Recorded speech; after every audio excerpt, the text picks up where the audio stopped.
Makiangat na po yung duma sa loob. Ipasa mo sa ganito po para di ka mapasukan. Ha? Ganda lang. Oh my God, ang lalim. Lalim po yan. Wala talaga? Wala talagang matatapakan? Meron po yan dyan lang. Yan.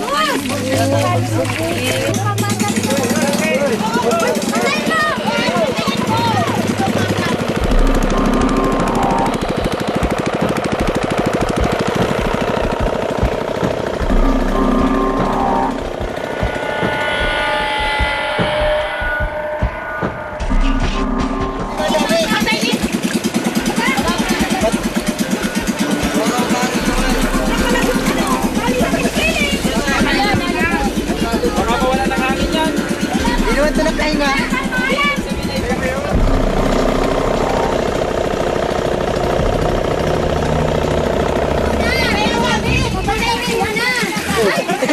Ang sikip! Wala ko makita. Wala ka talaga makikita dyan. Wala akong naririnig. Oh God.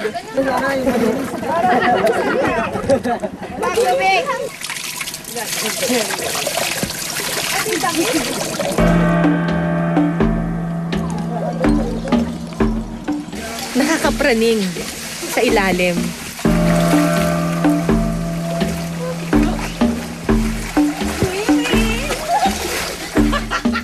Usually na-enjoy ko yung pagsisid. Pero this time, masyadong heavy, masyadong thick yung water na parang dumidikit sa balat mo and it's really pushing you down. Ang sikip-sikip ng feeling doon sa loob na parang claustrophobic yung dating mo doon eh. Kasi ang sikip-sikip nung tas wala kang nakikita, it's pitch black doon sa ilalim. Ini-imagine ko na lang ngayon, I stayed there only a few seconds. Tapos, hindi na maganda yung feeling ko. Napapraning na ako, nagpapanik na ako in my head. Paano pa sila na half a day, 4 hours to 6 hours na nandun lang sa ilalim ng balon na yon?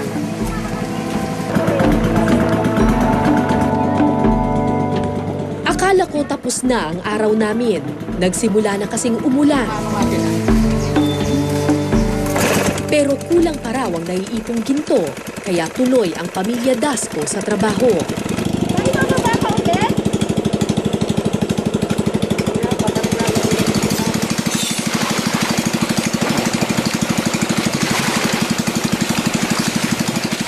Para mas mapabilis ang paghuhukay sa balon, sabay na lumusong sina Mang Agapito at ang pangalawa niyang anak na si Jerry. Mas delikado ang ganitong estilo dahil kapag masyadong maraming tao sa ilalim, mas madaling gumuho ang pader.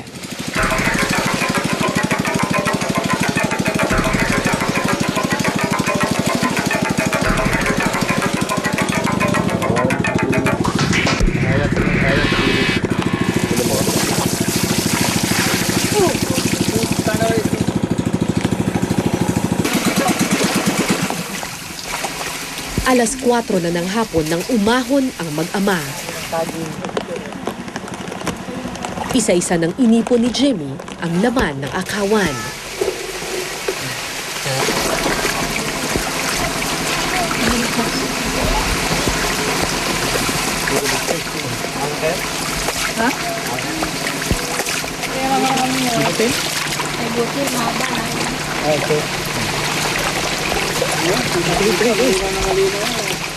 Matyaga kaming nag-abang at bumulong ng isang dasal. Sana may biyayang hatid ang araw na ito. Ayos! Maingat na pinagsama-sama ang ginto sa pabirik. Pagsasama-samahin na ngayon. Matapos ang ilan pang pagsasala, wow!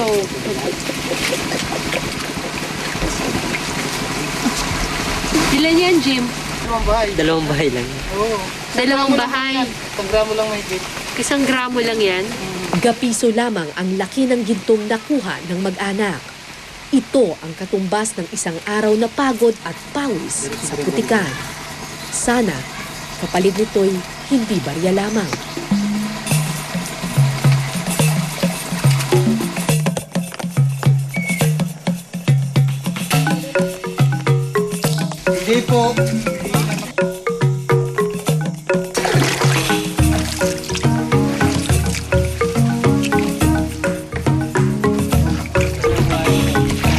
Link. Kinauna ko kayo. Po? Low tide na nang makabalik kami sa bayan. Hindi na kinaya ng aming bangka, kaya kailangan maglakad ng mano-mano. Oh God, bumugang. Lord.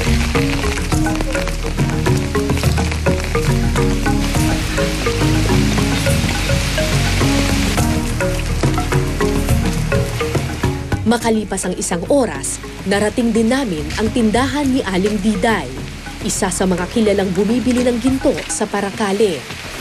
Ay, gandang gabi po. Magkano po ba ang ano dito? Ang bili dito? 20 ang babayad.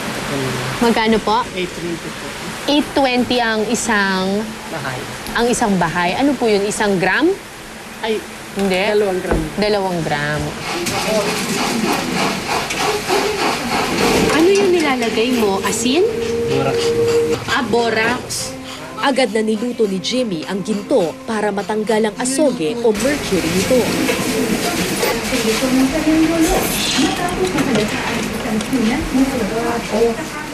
Nang matapos, isang maliit na butil na lamang ng ginto ang nasa palad ni Jimmy.